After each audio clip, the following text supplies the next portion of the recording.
Hello master, ఏవండీ madam గారు, ఇవాళ నా స్టైల్లో నేను బెండకాయ ఫ్రై ఎలా చేస్తానో చూపిస్తాను.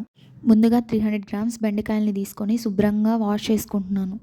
ఇలా బెండకాయల్ని 2-3 టైమ్స్ మంచిగా వాష్ చేసుకుంటున్నాను, దాని మీద ఉన్న డస్ట్ అంతా పోవడానికి. లేత బెండకాయలు అయితే ఇలా కట్ అవుతాయి. తర్వాత బెండకాయలని తీసుకొని మంచిగా కట్ చేసుకోవాలి. ఇలా బెండకాయల్ని కసకసమని కట్ చేస్తున్నప్పుడు వచ్చే సౌండ్ని ఎంతమంది ఇష్టపడతారో కింద కామెంట్స్లో రాయండి.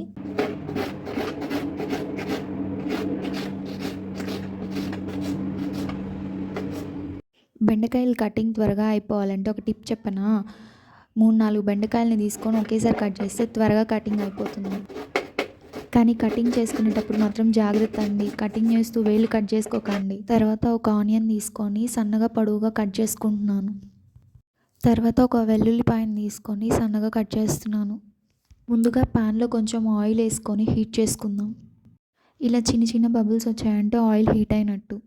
నూనె హీట్ అయిన తర్వాత కొంచెం ఆవాలు, కొంచెం జీలకర్ర, వెల్లుల్లిపాయి వేసుకొని కొంచెం ఫ్రై చేసుకుందాం. తర్వాత ఆనియన్ వేసుకొని మంచిగా ఫ్రై చేసుకోవాలి.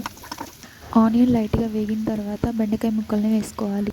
తర్వాత ఫ్లేమ్ని హైలో పెట్టుకొని ఒకసారి టాస్ చేసుకున్నామంటే బెండకాయలో జిగురు అనేది రాదన్నమాట.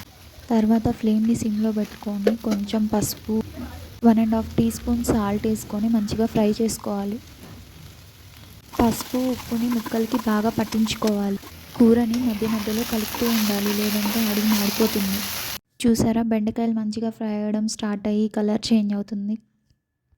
బెండకాయ మంచిగా ఫ్రై అయిన తర్వాత 2.5 టేబుల్ స్పూన్ కొబ్బరి కారం వేసుకోవాలి.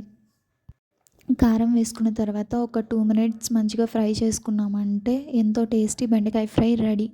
రెసిపీ ట్రై చేసిన తర్వాత ఎలా కుదిరిందో కామెంట్స్లో చెప్పడం మాత్రం మర్చిపోకండి ఫ్రెండ్స్.